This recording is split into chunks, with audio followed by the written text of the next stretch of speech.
Joining me on the broadcast is Professor Madav Nalapat, the editorial director of the Sunday Guardian. Professor Nalapat, what do you make of these latest accusations that have been leveled by Russia against Britain? Look, my worry is, frankly, that the British appear to be, you can no longer say slow walking. Possibly you can say sleepwalking because they may not be aware of the thinking on the Russian side. The fact is they are walking into a direct war with Russia. Now, I'm not at all sure. In fact, I'm pretty certain that the British public will have no appetite for actually fighting a kinetic war with Russia. I mean, they may be all right in funding to an extent. They may be all right in using Ukraine as a proxy. But if you have British peacekeepers there, well, the Russians have said that these peacekeepers will be legitimate targets for attack. And they are going to be attacked. And then the question is, what is Britain going to do about it? I mean, you can talk about a nuclear deterrent. Unfortunately for Britain, Russia is a very much bigger and more powerful nuclear deterrent. And they have a lot of staying power. They have a lot of stamina. They have seen that, we have seen that in the Ukraine war, despite the flood of equipment that Zelensky has got, they are gathering more and more territory with every passing day. So I'd like to say that I'm extremely worried that this could develop into a full-scale war between the UK and Russia, possibly other European powers than Russia. And this is not a war of troops, maybe. It's going to be a war of missiles. And when missiles start flying across the border at each other, you're going to have a lot of casualties.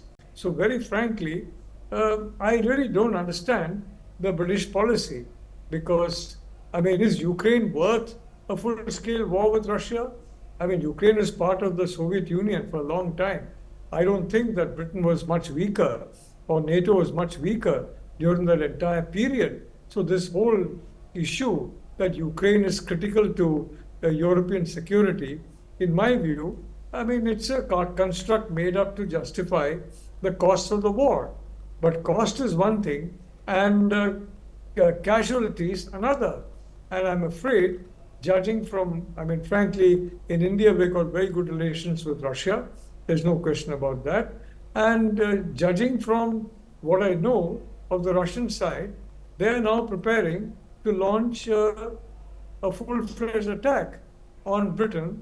And of course, the British will respond, or whichever country. But the minute you bring peacekeepers into Ukraine, you're making them legitimate targets of war.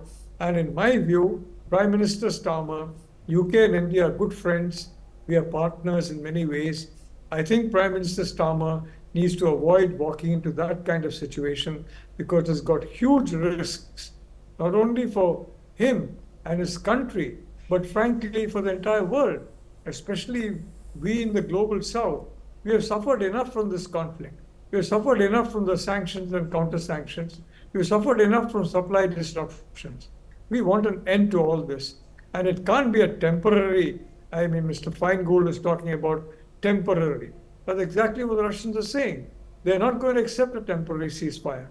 They want a permanent resolution. There's no point in accepting a temporary ceasefire, which will again erupt with another proxy war by NATO against Russia. So they want a complete cessation of hostilities and neutrality of Ukraine and avoiding Ukraine joining NATO. I think these are going to be the minimum demands. And they're not going to concede those demands, no matter who requests them to concede. Thank you. Professor Nalapat, I'd also like to understand from you, what role do you think Europe will be playing in the Russia-Ukraine war as the position of United States of America and the support of the US becomes increasingly unpredictable in the days to come? Look, Europe, in my view, is in no condition to carry out even a proxy war against Russia if the United States is pulling out of it. Trump doesn't want any part of a proxy war that could turn into a real kinetic conflict between the two combatant sides, NATO on the one hand and Russia on the other. And very frankly, I think that's a wise policy. I am quite surprised that our European friends do not look at it that way. And the way they are moving, including in peacekeeping and peacekeepers, they are actually multiplying the risks of getting into a direct war with Russia. So Europe till now has not been playing a very helpful role in ensuring the durable peace that Russia is insisting on as a minimum condition for agreeing to a ceasefire. It's not a ceasefire. I mean, it's an armistice. The Korean armistice has lasted from the 1953 or something to now. It's an armistice. It's not a temporary ceasefire. Mr. Feingold, I heard him talking about a temporary ceasefire. That's exactly what the Russians have made clear they do not want. And they don't want Ukrainians anywhere around. They certainly don't want to engage with Ukrainians via the United States or any other country until Ukraine is ready to ensure that it's ready to have a comprehensive peace settlement with Russia. An armistice that will last for decades and not a rickety ceasefire that will collapse in months, Devika.